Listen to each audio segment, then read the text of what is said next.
Hello नमस्कार दोस्तों, welcome back this channel. तो दोस्तों आज फिर से हम लेकर के आ गए हैं सी टेट का प्रीवियस ईयर क्वेश्चन पेपर जो आपका है, जो कंडक्ट कराया था 3 जनवरी 2022 को। तो ये कंडक्ट कराया था फर्स्ट शिफ्ट में, शिफ्ट फर्स्ट, और पेपर आपका फर्स्ट, और जो है आपका हिंदी मीडियम वाला। तो दोस्तों लेते हैं इनके क्वेश्चन, करते हैं डिस्कशन कौन सा क्वेश्चन का कौन सा आंसर होगा। तो दोस्तों वीडियो में समय न लगाते हुए वीडियो में बढ़ते हैं आगे, लेते हैं पहला क्वेश्चन। तो दोस्तों देखिए ये क्वेश्चन लेते हैं। पहला क्वेश्चन लिखा है, देखिए यहाँ हिंदी में पढ़ेंगे। लिखा है कि 3 विद्यार्थियों के समूह में गणित पढ़ाने में से पहले और बाद में प्राप्त अंकों की तालिका दी गई है। तो इसमें पहली तालिका ये है और दूसरी तालिका ये है। तो पहली तालिका में इतने इतने अंक थे 3, और दूसरी में इतने इतने थे। तो यहाँ लिखा है नीचे कि तीनों विद्यार्थियों द्वारा मिलाकर प्रत्येक प्रकार से किस अध्ययन में लगभग औसत अंक कितना आए। औसत अंक मतलब तीनों का योग करेंगे, फिर 3 से भाग दे देंगे। तो सबसे पहले इसका करते हैं, जैसे कि पहले में करेंगे 7 3 10 4 14 का 4, और आपका 6 1 7 7 5 12 12 6 18 184। तो पहले 184 का हम भाग दे के देख लेते हैं इनका, यानी औसत निकाल के देख लेते हैं। 184 का औसत निकालेंगे 3 से, क्योंकि 3 लोग थे। तो इसका हो जाएगा 3 छंग 18, बचे आपका उतार लिया आपका 4, और 3 एकम 3 दशमलव लगाओ, बचा 1 और 3 3 9, फिर बचा 1 3 3 9। यानी पहला जो आएगा दोस्तों वो आएगा 61.33। तो देखें कौन सा ऑप्शन में 61.33 है, वही आपका आंसर हो जाएगा। तो देखिए दोस्तों इसमें नहीं है, ये गलत, इसमें नहीं गलत, सॉरी दोस्तों, नहीं दोस्तों पहले का देखना ना। हाँ तो पहले ये बाद में है ना, तो इसलिए गलत है, और इसके बाद ये भी गलत, और आपका आंसर ये हो जाएगा 4th नंबर। आगे बढ़ते हैं दोस्तों। नेक्स्ट है क्वेश्चन आपका, लिखा है कि निम्नलिखित अक्षरों में से किस समूह में क्षैतिज और ऊर्ध्वाधर दोनों प्रकार की सममिति रेखाएं हैं।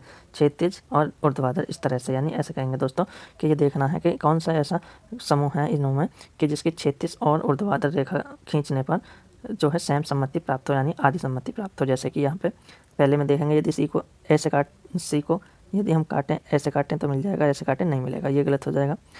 एक्स, और इसको बना के देख लेते हैं, एक्स एच और ओ।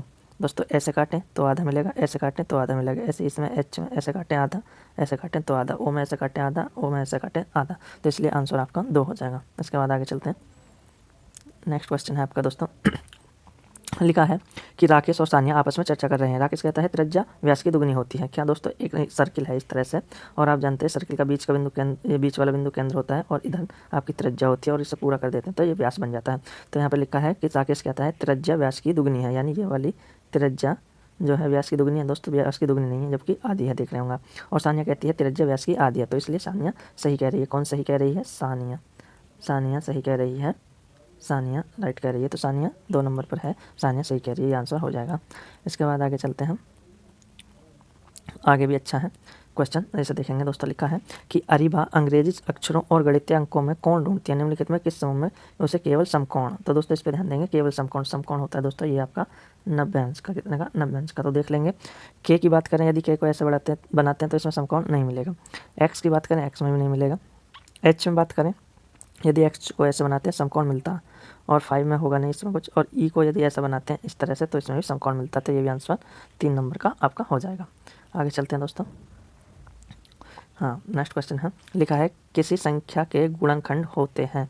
किसी संख्या के गुणनखंड होते हैं, संख्या से बराबर या उससे कम देख लेते हैं दोस्तों। मान के चलो 2 संख्या ले लेते हैं, इसके गुणनखंड 1 हो जाएगा और 2 हो जाएगा। तो इसकी 2 ही गुणनखंड है, 1 2, और संख्या का अंक कितना था? 2, तो ये यहाँ पे सही बैठता है। इसके बाद 3 लेते हैं, तो 3 की बात करें, 3 के गुणनखंड करें तो इसके हो जाएंगे 1 और 3। तो दोस्तों इसमें 2 गुणनखंड आए, लेकिन संख्या 3 है, तो इसका ये आंसर सही हो जाएगा, यानी कम भी हो सकते हैं और उसके बराबर भी, आपका सही हो जाएगा।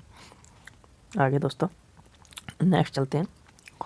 नेक्स्ट लिखा है कि वेणु को 25 सितंबर 2021, 25 सितंबर यानी 9वां महीना 2021, 25 सितंबर 2021 को सफाई करते समय अपने जन्म प्रमाण पत्र मिला। उसने देखा कि उसकी जन्म तिथि में प्रमाण पत्र में क्या था कि 5 दिसंबर, कितना दोस्तों? 5 दिसंबर यानी 12वां महीना 1995 लिखी थी, 1995 लिखी थी। तो जब वेणु को प्रमाण पत्र मिला तो उसकी आयु लगभग कितनी होगी? तो दोस्तों इसमें जब मिला और जब की जन्म तिथि उसमें से घटा देंगे, तो इधर से यदि हम घटाएं तो ये 20 आ जाएगा, और यहाँ पे ऊपर 9 महीने थे, इसमें से 12 महीने और ले लेंगे, तो यहाँ आपका बचेगा 9, और आपका यहाँ पे 1 साल कम हो जाएगा, यानी 2020 में से 1995 घटाएंगे तो ये हो जाएगा 25। तो 25 साल 9 महीने 20 दिन, तो लगभग आपका जहाँ 25 वर्ष और 9 महीने कहाँ आ रहा है? 2 अंश, इस आंसर हो जाएगा 2 नंबर का। इसके बाद आगे लिखा है नेक्स्ट क्वेश्चन। दोस्तों ये क्वेश्चन थोड़ा हिंदी में टाइपिंग में मिस्टेक है ये वाला, यहाँ पे 161 और 161 सीएम है, तो अंग्रेजी वाला पोर्शन का हम इसमें ले लेंगे। तो यहाँ पे पहले हिंदी में हम आपको समझाते हैं। यहाँ लिखा है कि 5 व्यक्तियों की लंबाई नीचे दी गई है, इन लंबाइयों का योग मीटर में ज्ञात कीजिए, यानी सभी को जोड़ देना, जबकि नीचे डिफरेंस था, नीचे गलत था, और यहाँ हम आपका जोड़ देंगे, इसका योग कर लेंगे। यहाँ 163 सीएम, 161 सीएम, 156 सीएम, 159 और 162। तो यहाँ जोड़ लेते हैं 2, 9 2 11, 11 6 17, 17 1 18, 18 3 21, 21 का 1 हासिल लगा 2, 6 2 8, 6 2 8, 8 5 13, 13 5, 13 5 18, और 18 6 24, 24 6 आपकी हो जाएगी 30, 30 की 0 हासिल लगे 3, ये हो गया। फिर 3 और 1 4, 5 6 7 8, तो ये हो जाएगा दोस्तों 801 सीएम। और इसके मीटर यदि हम बनाएंगे तो इसमें दे देंगे 100 का भाग, और 100 का भाग देने पे यहाँ पे 2 अंकों पे दशमलव लग जाएगा, तो ये आएगा 8.01 मीटर। के नंबर पर है 8.01 मीटर। देखते हैं दोस्तों क्या नंबर पर है 8.1 मीटर। हाँ ये देख लो आप दोस्तों, 2 नंबर इस पर पाएंगे, जो है 37 नंबर का क्वेश्चन था, इसका 2 नंबर आंसर हो जाएगा। इसके बाद आगे चलते हैं। आगे देखिए दोस्तों, ये क्वेश्चन में आपका अच्छा है। तो यहाँ पे लिखा है कि 1729 को रामानुज संख्या कहा जाता है, क्योंकि यह एक सबसे छोटी संख्या है जिसमें 2 अलग तरीकों से 2 संख्याओं के घनों का योग दर्शाया जा सकता है। निम्नलिखित संख्या में कौन सा युग्म घनों का संख्या प्राप्त करने का होगा। तो सबसे पहले यानी हर किसी का योग दोनों का कितना आना चाहिए, 1729। तो पहले क्या कर लेते हैं, 1 का घन प्लस 12 का घन, 12 का घन, तो इसे जब करेंगे 1 का घन 1 ही होगा, प्लस 12 का घन आएगा आपका 1728। तो ये बराबर पूरा हो जाएगा 1729, ये आपका हो जाएगा। तो दोस्तों लेकिन इसमें 9 का और 8 का नहीं होगा, और इसमें हो जाएगा आपका पहले का तो हो ही जाएगा जो पहले निकाल लिया। अब इसका देखते हैं 10 और 9 का। तो 10 का घन करेंगे दोस्तों सॉरी, और आपका 9 का घन करेंगे, तो आपका ये आ जाएगा 10 का 1000 प्लस 9 का 729, तो इसका भी यही आ जाएगा 1729। तो आपका आंसर आज हो जाएगा 2 सही। इसके बाद आगे चलते हैं दोस्तों। नेक्स्ट यहाँ लिखा है कि 3 मित्र क्रम से 20 मिनट, 30 मिनट, 45 मिनट के अंतराल पर अपने मोबाइल फ़ोन में संदेश प्राप्त करते हैं। उन्हें संदेश एक निर्धारित समय पर एक साथ प्राप्त होना शुरू हुआ, वे कितने समय बाद पुनः एक साथ प्राप्त करेंगे। तो इनका एलसीएम निकाल देंगे, तब एक साथ आएगा 20, 30 और आपका 45। इनका एलसीएम निकाल देंगे। तो एलसीएम निकालेंगे दोस्तों, 2 से काट देंगे, 10, 15 और ये 45 ही रहेगा। फिर 2 से काट देंगे, 5 आपका 15 और 45, 3 से काटेंगे 5, 3 पंजे 15 और 15, फिर काटेंगे 5 से, 5 एकम 5, 5 एकम 5 और 5 तिया 15।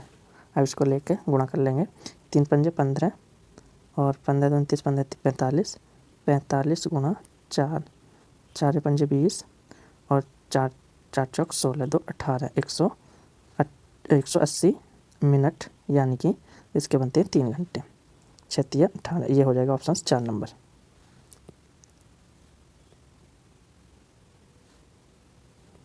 हो जाएगा। इसके बाद आगे चलते हैं दोस्तों। देखिए ये हिंदी में देख लेते हैं इस क्वेश्चन को भी। यहाँ लिखा है निम्नलिखित में से सबसे बड़ी और सबसे छोटी भिन्न क्रमश होगी। तो दोस्तों यदि पहली भिन्न लेंगे तो ये लिखा है 3/4, दूसरी लिखा 6/7, और सभी को ध्यान से देखेंगे तो इनों में हर और अंश में 1 का अंतर होगा। जैसे कि 3/4 में 4 - 3 बराबर 1, और ऐसे 7 - 6 बराबर 1, सभी में 1 का अंतर है। तो जो इसमें सबसे अधिक संख्या होगी यानी सबसे बड़ी संख्या होगी वो सबसे बड़ी भिन्न इसमें देखिए ये है सबसे बड़ी, और सबसे छोटी संख्या सबसे छोटी भिन्न ये 1/2 सबसे छोटी हो जाएगी। तो 6/7 सबसे बड़ी और 1/2 सबसे छोटी, तो पहला ही आंसर सही हो जाएगा।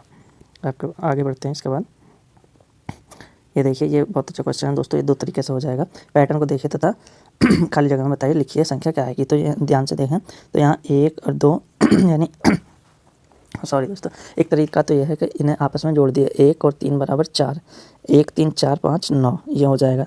लेकिन ये दूसरी तरीके से भी आप कर सकते हैं। जैसे यहाँ 2 अंक हैं तो 2 का स्क्वायर कर दीजिए, 2 दूनी 4, 3 अंक है 3 का स्क्वायर कर दीजिए, 3 तिया 9, 4 अंक है 4 का स्क्वायर 4 चौक 16, और 5 है तो 5 का स्क्वायर कर दीजिए, 5 पंजे 25, और यहाँ पे 6, एक 1 2 3 4 5 6 7 8 9 है, तो 9 का स्क्वायर कर दीजिए, या इसे जोड़ भी सकते हैं। 9 9 81, तो 81 आपका आंसर क्या नंबर पर है? ये आपका 3 नंबर पर ये देखिए हो जाएगा।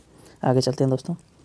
नेक्स्ट है आपका, ये देखिए, ये थोड़ा बड़ा सवाल है पर आसानी से हो जाएगा। देखते हैं दोस्तों। यहाँ देखिए, ये चार्ट लिखा है, यहाँ लिखा है कि स्टेशनरी की जो चार्ट लगा है वस्तुओं का, और किसी जो हरप्रीत थी, ये बच्चे हरप्रीत ने एक पैकेट ये खरीदा, वे खरीदा, ये खरीदा, ये खरीदा, यानी जो भी खरीदा उसका हम कर लेते हैं। इसका पहले आपको गुणा कर लेंगे, यानी योग कर लेंगे बाद में। यदि एक से अधिक खरीदते हैं उसके गुणन करके फिर उसका योग कर लेंगे। तो देखते हैं दोस्तों, सबसे पहले क्या खरीदे? एक पैकेट पेंसिल। तो एक पैकेट पेंसिल कितने की होगी दोस्तों? गुणा 1, ये होगी आपकी 22.00 रुपये। ओके, इसके बाद यहाँ देख लेते हैं, इसमें गुणा का निशान लगाते हैं।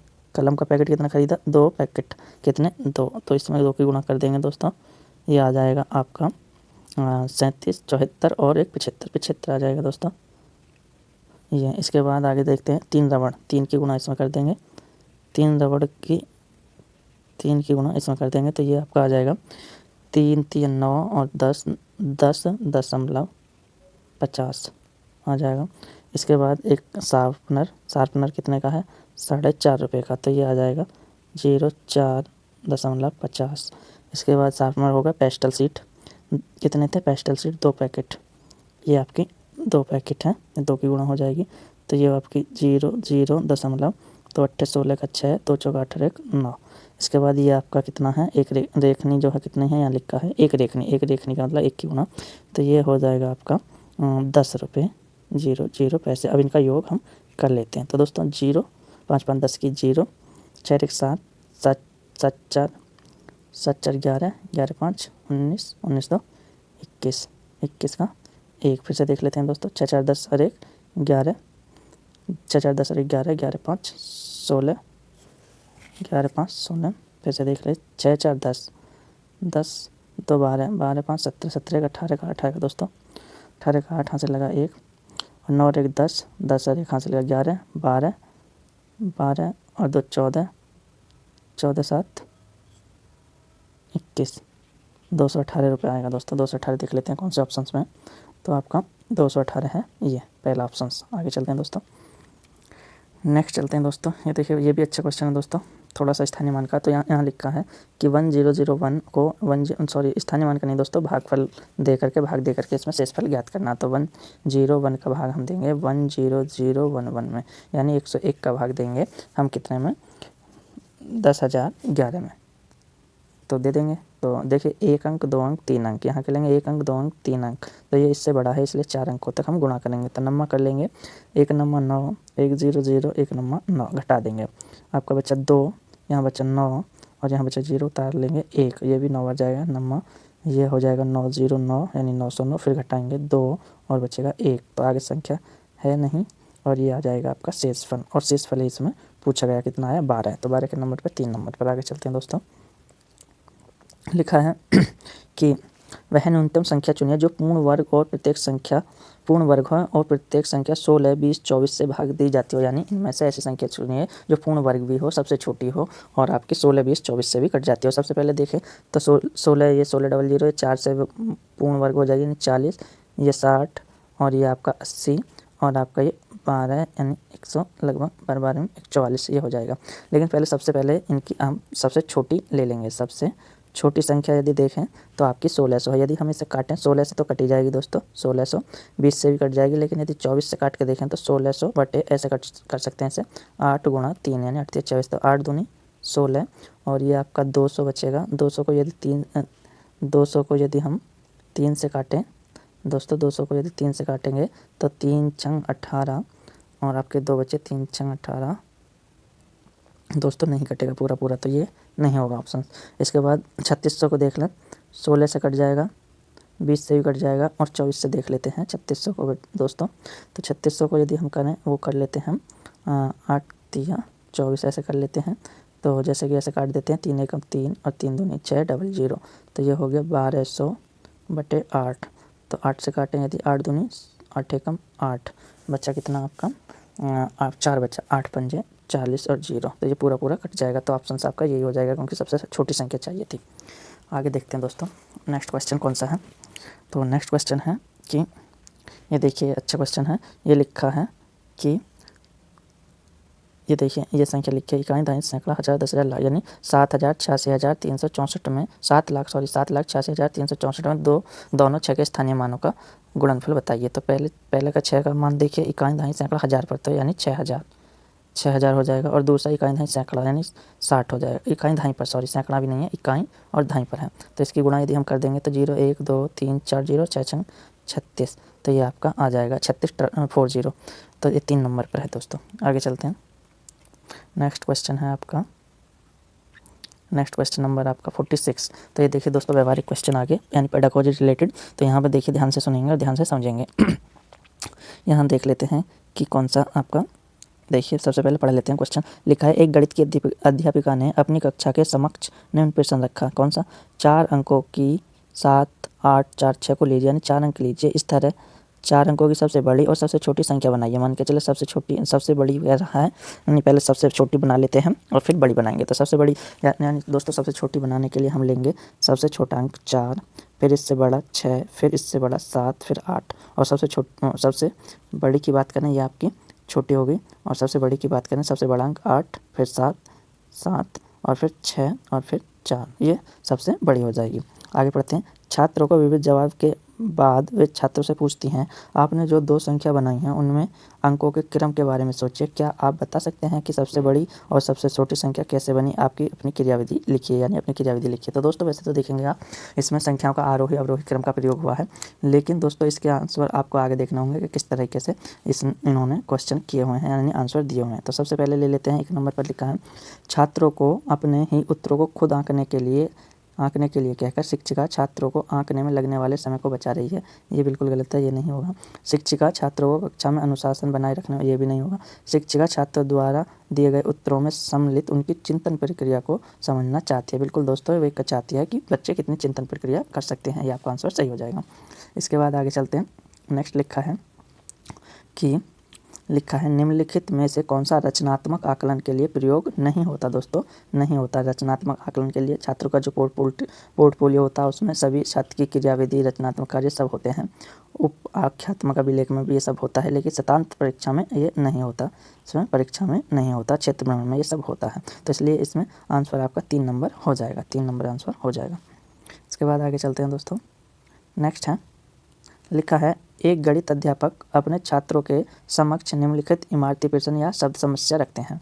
समस्या क्या थी कि समाचार पत्र की एक प्रति में 12 पन्ने होते हैं और हर रोज़ 10,500 प्रतियाँ छपती हैं। कुल कितने पन्ने हर रोज छपते हैं? तो एक छात्र जवाब देता है कि 1,25,000 से 1,30,000 के बीच। तो इसमें दोस्तों उसने लगभग आंसर को टच कर लिया है। तो इसका आंसर क्या होगा? यहाँ पूछ भी रहे हैं इसमें कि निम्नलिखित में से कौन सा कथन उपयुक्त संदर्भ में सही है। तो पहले आप देखेंगे कि शिक्षक को छात्र को गलत उत्तर देने के लिए हतोत्साहित करना चाहिए। जी बिल्कुल नहीं, गलत दिया है, लेकिन लगभग वो आंसर तक पहुँच भी गया है दोस्तों। इसके बाद आगे देखें तो लिखा है कि अनुमान रोज़मर्रा के गणित में इस्तेमाल होता है, अतः शिक्षक को छात्र के अनुमानित उत्तर के लगभग सटीक होने की प्रशंसा करनी चाहिए, लग रहा है। आगे देखते हैं दोस्तों, इससे भी अगर ज़्यादा सटीक आंसर होगा तो उसे देंगे, लेकिन पढ़ लेते हैं पहले कि शिक्षक को छात्र के जवाब को नज़रअंदाज कर देना चाहिए, ये भी गलत होगा। गणित में एकदम सही उत्तर चाहिए, इसलिए अनुमान की गणित में कोई प्रासंगिकता नहीं है, लेकिन रोज़मर्रा के काम में प्रासंगिकता है दोस्तों, इसलिए आंसर 2 ही इसका आंसर राइट हो जाएगा। इसके बाद आगे चलेंगे। नया क्वेश्चन है, ये देखिए लिखा है कि राष्ट्रीय पाठ्य चर्चा रूपरेखा एनसीएफ 2005 के अनुसार निम्नलिखित में से कौन सा कथन गणित सीखने के संदर्भ में कक्षा के भावी परिवेश की परिकल्पना यानी दृष्टि के निरूपण करती है? किसके लिए दोस्तों?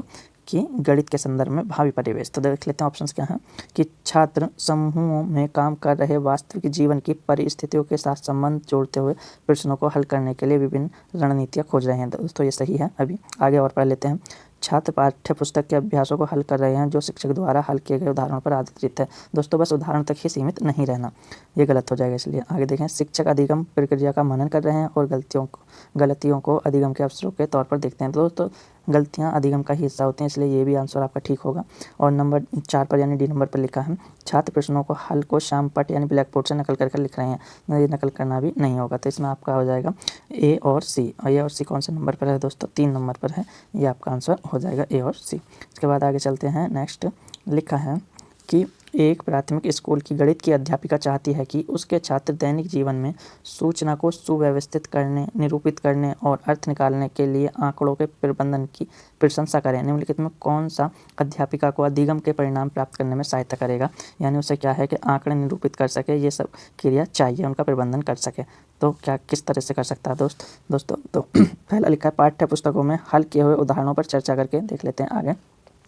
विविध रेल समय सारणियों का समाचार पत्रों में प्रकाशित सर्वेक्षण आदि का उपयोग करके। तो दोस्तों इससे व्यापक उत्तर आपका ये है।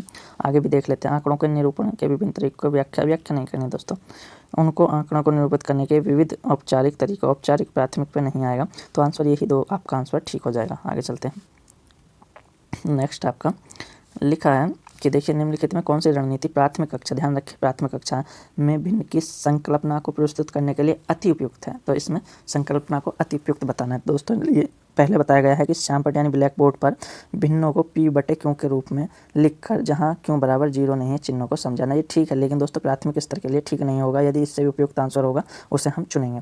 नंबर 2 पर लिखा है, भिन्न का उदाहरण लिखना और फिर तब भिन्न को निरूपित करने के लिए संख्या रेखा बिंदु को चिन्हित करना। ये भी प्राथमिक स्तर के लिए ठीक नहीं होगा, लेकिन आगे देख लेते हैं। आगे लिखा है कि वृत्तों और आयताकार पहियों के सममित कट आउट के साथ भिन्नों को निरूपित करना और कागज मोड़ने की गतिविधियाँ करना, जो प्राथमिक स्तर के लिए उपयुक्त होगा। यही आपका आंसर हो जाएगा। आगे चलते हैं दोस्तों।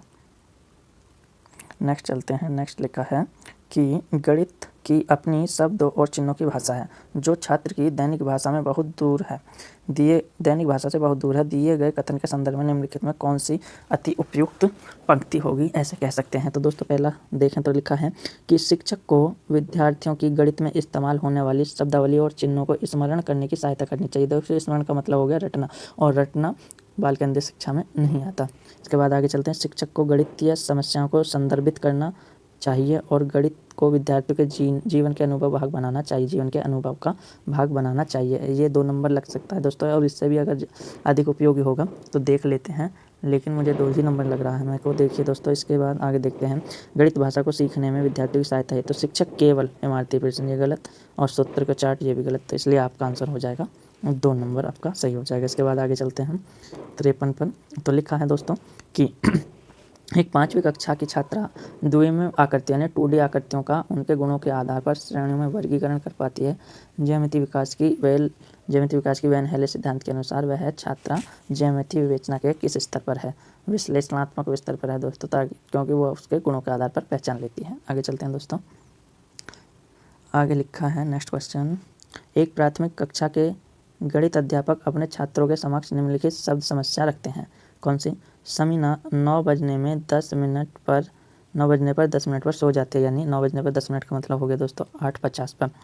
कृति समीना के 20 मिनट बाद सोने जाती है। यदि 20 और जोड़ देंगे तो ये हो जाएगा 9:10 पर सोने जाती है।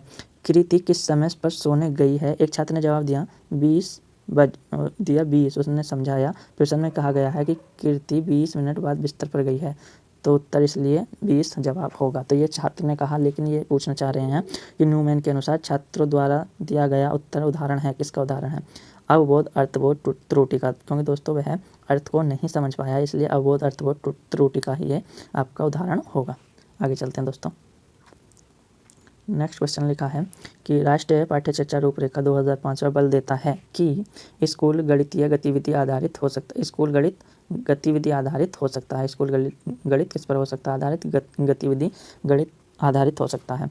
ऐसा है क्योंकि यह विद्यार्थियों को आजीविका कमाने के कौशल के विकास में सहायता तो करता है, लेकिन दोस्तों इससे और अधिक महत्वपूर्ण अगर आंसर होगा उसे देख लेंगे दोस्तों। यह विद्यार्थी को गणित में अर्थपूर्ण समस्या को हल करने सुलझाने के लिए प्रोत्साहित करता है। ये भी करता है दोस्तों। गणित में अमूर्त संकल्पनाओं को समझने के लिए यह मूर्त अनुभव उपलब्ध कराता है। ये भी कराता है। यह प्राथमिक कक्षा में बच्चों को मनोरंजन नहीं कराएगा दोस्तों, और इसमें सबसे अधिक सटीक आंसर बी और सी ही होगा। तो बी और सी ही आपका 1 नंबर पर है, तो एक ही आंसर हो जाए। आगे चलते हैं दोस्तों। लिखा है आपका इसमें लिखा है, ये चलते हैं क्वेश्चन है आपका 56। तो लिखा है कि गणितीय दूरदर्शिता से ग्रस्त छात्रों के लिए निम्नलिखित में कौन से आकलन का साधन का या उपयुक्त है, आकलन या उसका साधन उपयुक्त है। मानक संदर्भात्मक आकलन देखते हैं दोस्तों, नहीं लग रहा मानक का। संयोगात्मक अधिगम परियोजना, बिल्कुल संयोगात्मक हो जाएगा, योगात्मक भी नहीं होगा, और रचनात्मक, ये दोनों हो जाएंगे। बी और डी है आपके 2 नंबर पर। आगे चलते हैं, 57 नंबर ले लेते हैं। तो 57 नंबर पर आपका लिखा है 57, देखिए ये लिखा है, हाँ ऊपर से देखेंगे, ये देखिए। गणित की कक्षा में एक छात्र योग पर समस्याओं को हल करने के लिए निम्नलिखित तरीकों से उंगलियों पर गिनता है। कैसे? 3 + 9, यानी 3 + 9 को कैसे गिनता है? 3 के बाद 4, 5, 6, 7, 8, 9, 10, 11, 12, यानी 9 और गिन देता है 3 से आगे। ऐसे यहाँ पर करता है 9 + 3 को, 9 से भी मतलब फिर से आगे गिनता है 10, 11, 12। तो ये क्या कर पा रहा है, ये क्या नहीं कर पा रहा है। इसमें पूछा गया कि विद्यार्थियों द्वारा उपयोग की गई उपयुक्त प्रक्रिया के लिए निम्नलिखित कथनों में कौन सा कथन अति उपयुक्त होगा। इस प्रक्रिया की उपेक्षा की जानी चाहिए, उपेक्षा तो बिल्कुल नहीं करनी दोस्तों। आगे चलते हैं, पहला तो कट गया, दूसरे पे चलेंगे। छात्र योग पर आधारित समस्या में योग के क्रम विनिमय का मतलब होता है दोस्तों आगे पीछे रखना या उल्टा सीधा रखना, यानी 9 + 3 था तब भी इतना ही आएगा आंसर 12, और 3 + 9 था तब भी आंसर आपका 12 ही आएगा। लेकिन वो इस क्रम विनिमय को नहीं समझ सका, वो 9 पहले है तो 9 से आगे गिनती करता है, और 3 पहले तो 3 के आगे बाद गिनती करता है, इसलिए आंसर आपका 2 हो जाएगा। इसके बाद नेक्स्ट है आपका 58 नंबर। लिखा है कि निम्नलिखित में से कौन सी गणित में समस्या समाधान की रणनीति नहीं है।